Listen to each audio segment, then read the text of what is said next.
Una, pagiging mapanlikha o malikhain. Creativity. Isang kalugod-lugod na araw sa inyo mga bata. Ako si Binibining Jennifer Andavon, ang inyong guro sa araw na ito. Sabay-sabay nating alamin ang layunin ng ating paksa. Mailalahad ang mga mahalagang paraan upang mapabuti ang komunikasyon sa pamilya. Ang paksang ating pag-aaralan ay pinamagatang ang kahalagahan ng komunikasyon. Ano nga ba ang komunikasyon? Ang komunikasyon ay isang proseso ng pagpapalitan ng impormasyon na kadalasan na ginagawa sa pamamagitan ng karaniwang sistema ng mga simbolo.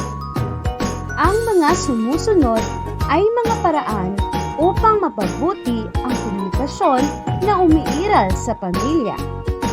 Kailangang gamitin ng tao ang kanyang talino at malikhaing isipan sa pagtuklas ng mabuting paraan ng pagpapahayag ng kanyang sasabihin. Pangalawa, pag-aalala at malasakit.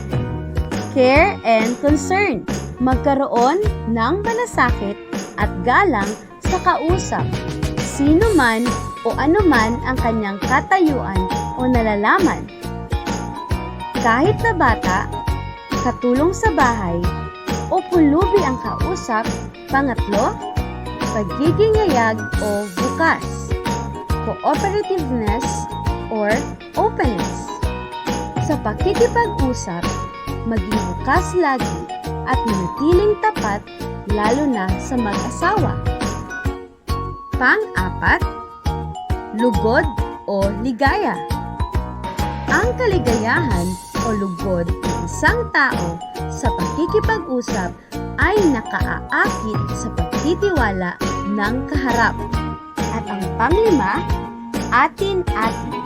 Mabuti sa magkakasambahay ang pagkakaroon ng sama-samang usapan at pagpapalitan ng kuro o magkaroon ng masayang at pagbabahagian ng karanasan na maaaring pag-usapan ng pamilya at kaibigan.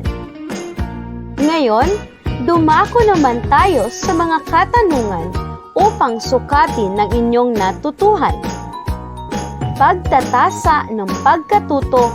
Una, ano-ano ang mga kaalamang natutunan hango sa mga larawan o aralin?